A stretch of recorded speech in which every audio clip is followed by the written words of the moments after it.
Hi everyone, I'm Amber from Cortland County Mental Health. For those of you who aren't aware, May is Mental Health Awareness Month. So I was thinking that it might be a cool idea since May is coming to an end to wrap up the month with maybe some quick tips that you can take forward into a new month, into June, to kind of help practice self-care for your mental health.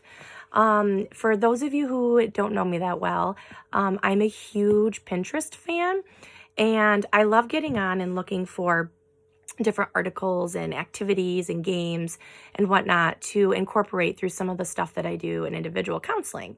So I found this, I guess it's like an article / diagram thing called self-care for mental health. And it hit on like 5 different ways that you can help practice self-care for mental health. So I wanted to go through that with you because I just thought a lot of these were pretty helpful and they're pretty simple. So we can all practice them.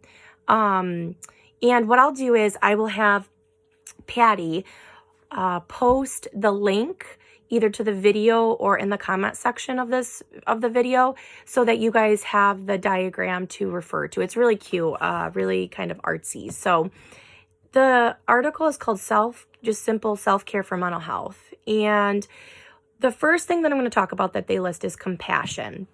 So I'm just so you know, I'm looking back and forth at the computer to read to you guys. So compassion, be kind to yourself.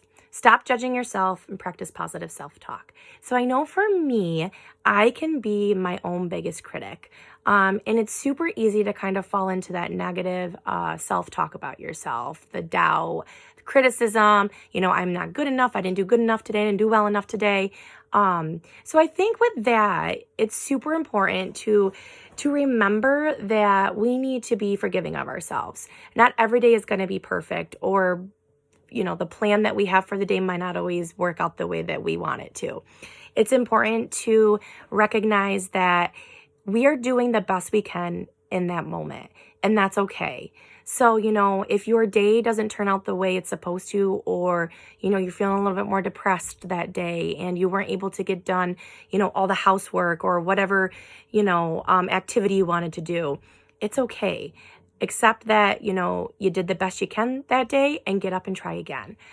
So that's super important. And the more positive affirmations, the more positively we talk about ourselves, the easier it is going to be to have those more positive thoughts. So it's super important. Practice compassion, be kind to yourself, be forgiving of yourself.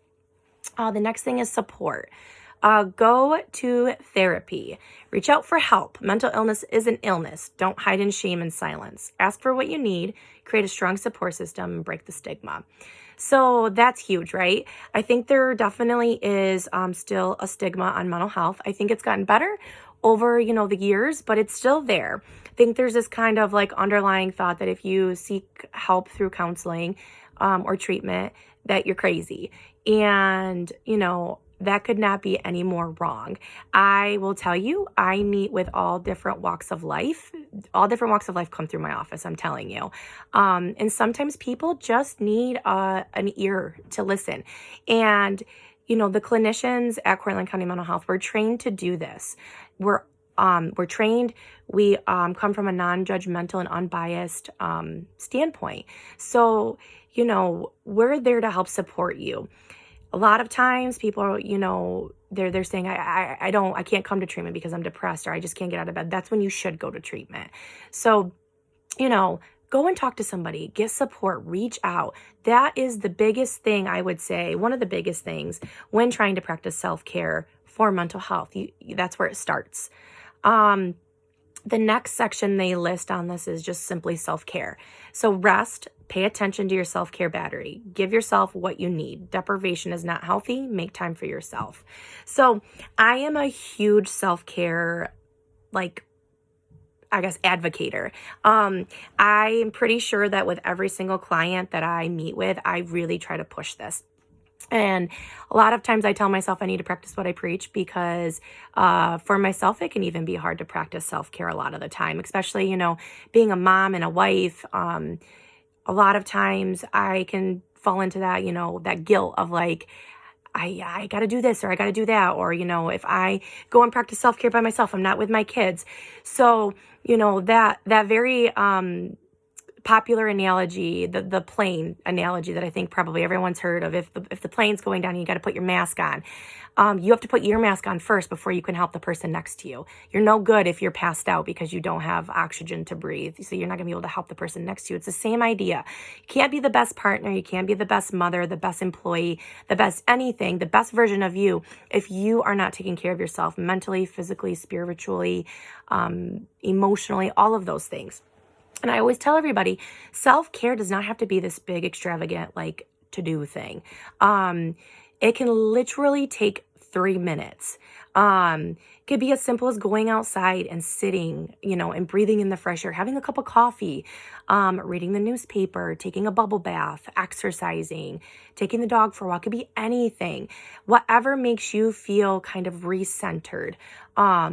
So practice it. It's so important. You are not going to be helpful or useful if you are not taking care of yourself. So do it.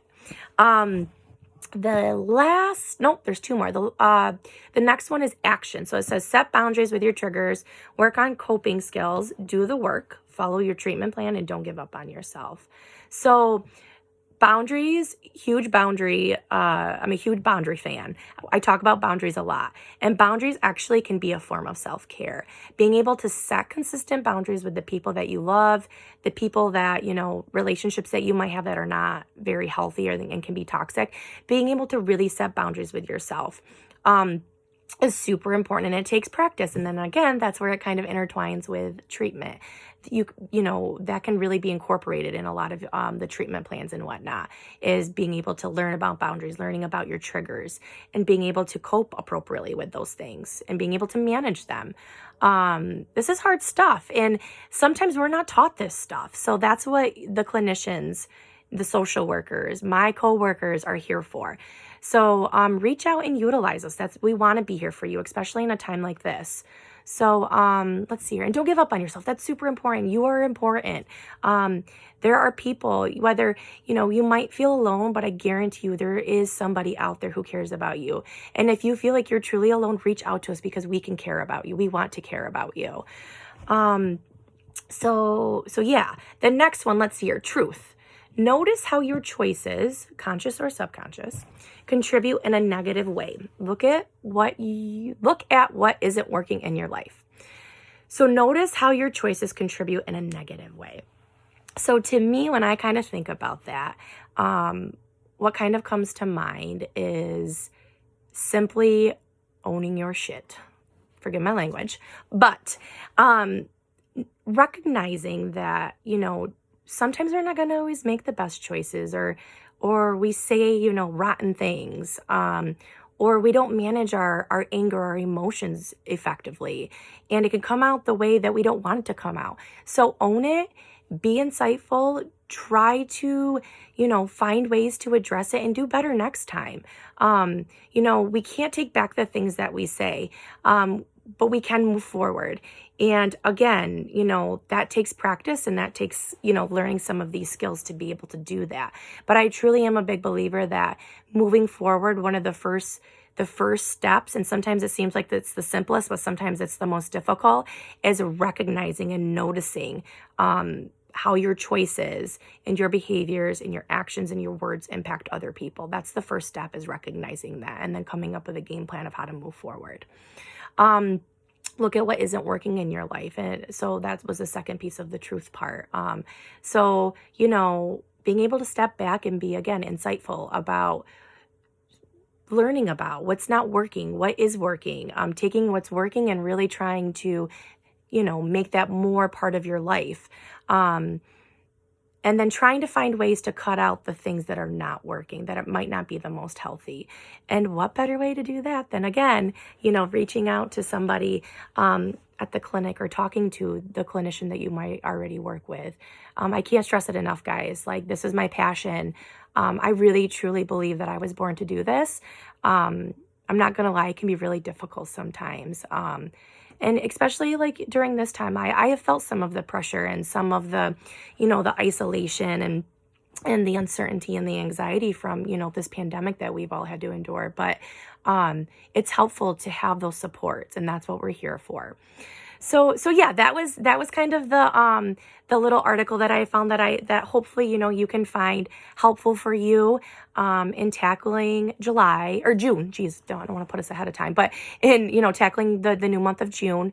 I hope everyone's hanging in there. Please, I can't stress it enough again, like reach out to us if you need us. We're here. We're taking intakes still. We're still trying to get through this with you guys. We're here for you, okay? So reach out to us, hang in there, stay healthy, call us if you need us. Bye, guys.